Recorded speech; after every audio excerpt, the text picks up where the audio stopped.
Brzezinka. It is January 1945. Śnieżna zima. It's Potężny mróz. very snowy and Mam frosty. 12 lat. I'm 12, Postać moja przypomina and kościsty I look like a szkielet bony skeleton obciągnięty skórą. that is covered Ogolona in skin, głowa. shaven head, Smutne, wytrzeszczone oczy. sad eyes. Jestem bardzo nędznie ubrana.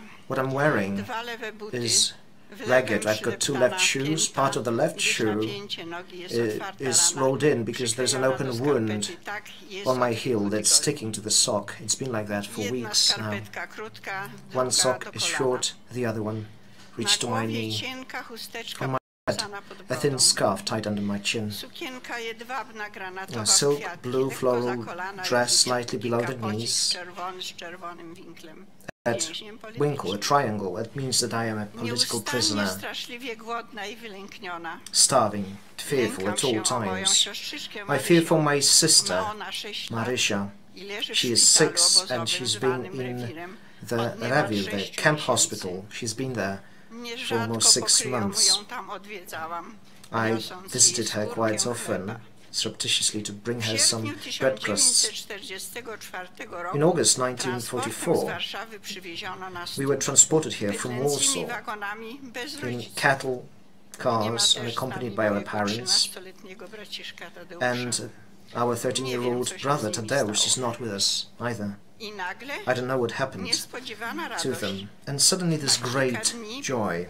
Przed dniem 27th, roku odzyskuję Marysię. 45, I get Marysia back. Pomaga mi w tym szpitalna A hospital pielęgniarka, nurse pielęgniarka. helps me with this. Ciągnę Marysię owiniętą w koc I po drag śniegu Marysia, z rewiru do wrapped in mojego a blanket bloku. from the Revir to Marysia my nie block. poznaje mnie. Marysia Zwraca się do does mnie not per recognize pani. me. She calls Nie zna man. swoich She doesn't know who she nie is. pamięta rodziny, She cannot remember tylko her płacze. family. She's just crying. Umieściłam ukradkiem Marysię na najwyższej I koi w hid moim her baraku, tak on the zwanym highest bunk dziecięcym. in my barrack. It Udało was się called the tego children's dokonać, barrack. gdyż atmosfera It was obozowa possible wówczas była because wyraźnie things odmieniona. were I nagle changing in the camp. pozostałam w baraku grubym And then, grupem dzieci usiłowano Suddenly, policzyć. the children that remained, they were trying to Drzwi. panic creeped in. The huge door was opened and you could hear Jedna cries. Niemka w mundurze, There is this jedna one German Polka w woman pasiaku. among us Ja and jednak nie staję w szeregu, in a military uciekam. uniform, and there is one Polish woman in Zabieram a Marysię z striped koi. pyjamas, and I decide not to stand in line. I run. I take Marysia from the bunk. I hide her next to the toilet outside the barrack, while I myself hide behind a box with sand, and I tell her, if you see somebody, shout. And I thought back then, we're going to die together. It didn't take long. Marysia's cry intertwined with the shouting of a man dressed in a white uniform. He was tall. He told us to go back inside, but the young soldiers broke into the barrack. They were wearing different uniforms. Green, thick and made of wool. They said they were Russians and that we were free. They tried to feed us. They gave us lard and greaves and whole grain bread. Now I needed to find some clothes, and those clothes that I had in mind were only available in storehouses. The hardest part was leaving the barracks, as it simply terrified me. The area around the barrack, all the roads were covered with people. They were emaciated, dying, begging for help. Some of them were already dead. It was hard not to step on them. After out on a journey, only the two of us, on foot, direction Kraków. Marysia was sitting on a stool, standing upside down, and she was wrapped in a military blanket, and I was dragging her behind me through the snow. When we were leaving the camp, we found a big cross standing by the road. We stopped by, and I started crying. It was there that I found a rosary that I still have till this very day. When we got to Kraków, we were terribly tired. It was a return to life.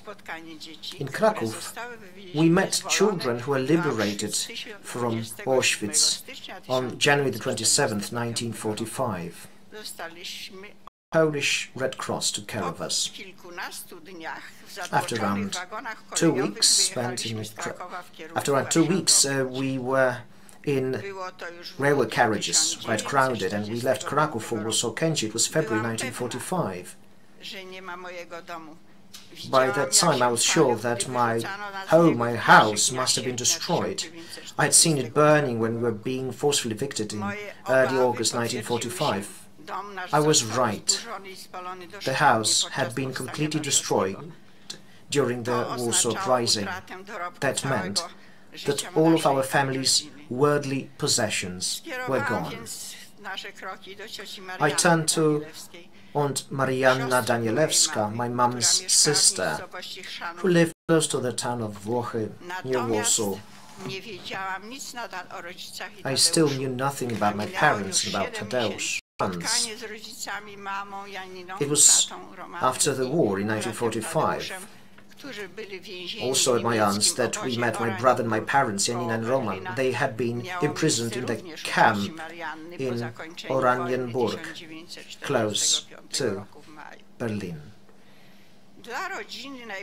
What truly matters to a family is a home where dreams are shaped and plans for the future are made. We came to live in the Polish countryside because of concerns for air quality, and there was this desire to have our own vegetable garden and a goat that would give us good milk for us, the children, because we were terribly malnourished.